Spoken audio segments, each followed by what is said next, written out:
Hello, welcome to Andertons TV. My name is Jack, he's Tay, and this is the Flow 8 by Behringer. Oh, Tay, mate, you look a bit tired. I'm well tired. Yeah, a bit of sleep music? Yeah. Oh, I can't reach the fader, so... Luckily, I've got the Behringer FLOW 8.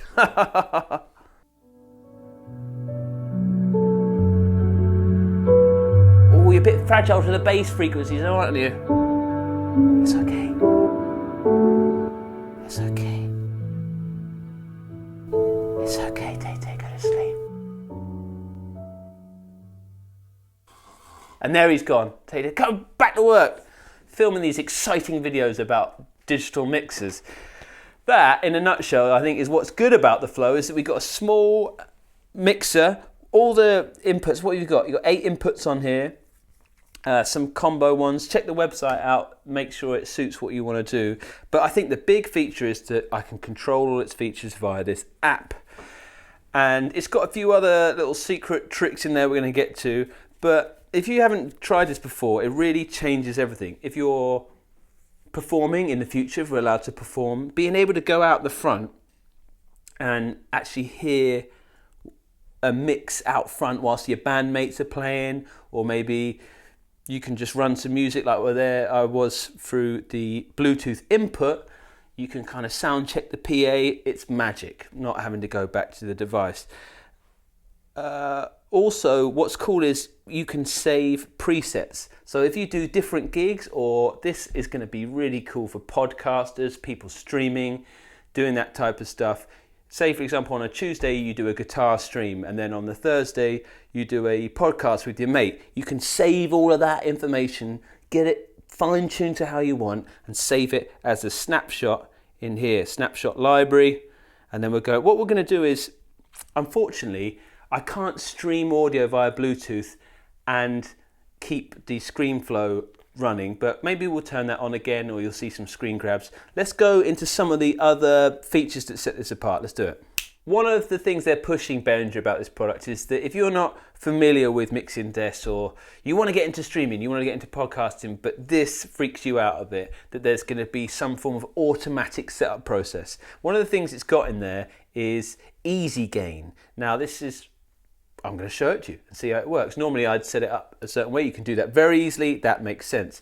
But you'll see on the front panel here, we've got the monitor sends. It's got 2 monitor sends, by the way. That means that if you're in a duo, you could have an individual mix each, or you could send out, it's got a headphone out, but you could do alternative headphone mixes if you're in a podcast and your mate is a bit fussy. Anyway, we want to set the gain level up for this microphone. And the gain, think of it, on a traditional mixer, you'd have a pot here for it. I can change that in the app.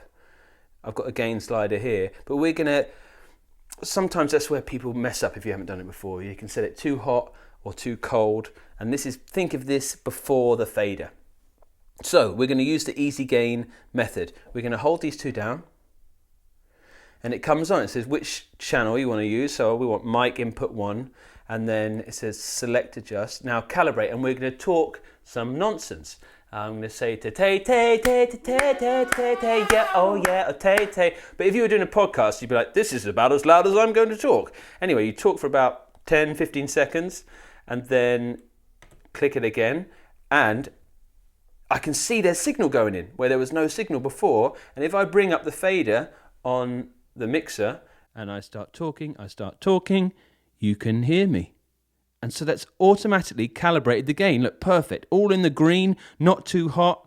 That's a good one. You can do that with all the inputs. So on line level devices, you've got an electric drum kit. Really, that actually worked quite well. Let's listen to some of the effects. You can choose 2 effects. Effects 1, effects 2. If I tap it on here and use this select adjust thing, I've got this one set to a cathedral, and this one's set to delay. If I flick through, we got things like church, concert room. We've even got guitar reverbs if you're using the DI input. It's got some amp modeling in there. Enough to get going, definitely. But let's listen to, it doesn't have a hall, but we'll go for cathedral. This is how it comes out of the box. You can hit menu and adjust the decay. So let's crank the decay up.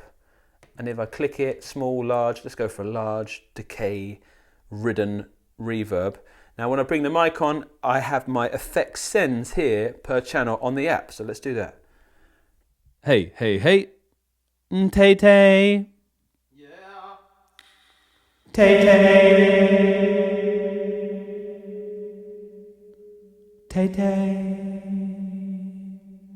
So I've got a little bit of reverb there. A little bit of reverb's all we need. Take that off. There's a foot switch input as well, so you can kill that reverb, which sounds a bit nerdy, but I used to do that when I was doing my solo gigs, because there's nothing worse than announcing that the bacon sandwiches are coming with loads of reverb. You want to turn it off.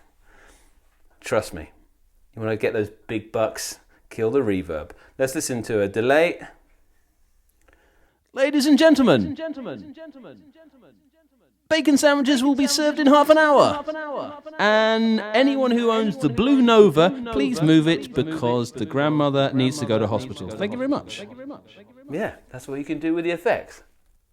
A few things to wrap up about the Flow 8. It works as an audio interface as well. We're recording it into the Apollo 8Ps at the back of the room, but you can put a USB cable into this and it will give you all the 8 channels individually in your DAW, and also 2 playback channels. So imagine this, you're doing a podcast.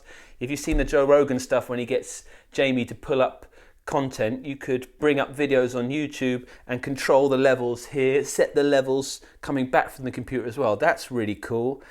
That's about it. If I put this is an iPad Pro, right? If I put it in it's smaller than the iPad Pro, and it's just an interesting bit of kit. Check the website for the price, but I think it's well priced, and these should be in stock in the beginning of the year, so keep an eye out for that. I'm going to leave you with a little bit of a beat from the OP1, and I'm going to play around with the EQ and the compressor, and we'll see what that sounds like. Thanks for watching. If you like what we're doing, consider subscribing. If you notice, we listen to your comments. We have ditched the Taylor. Listened to your comments and said maybe the throw we were having was a bit busy. We do really important things like that on this channel. So thanks very much for watching, and high five, yeah?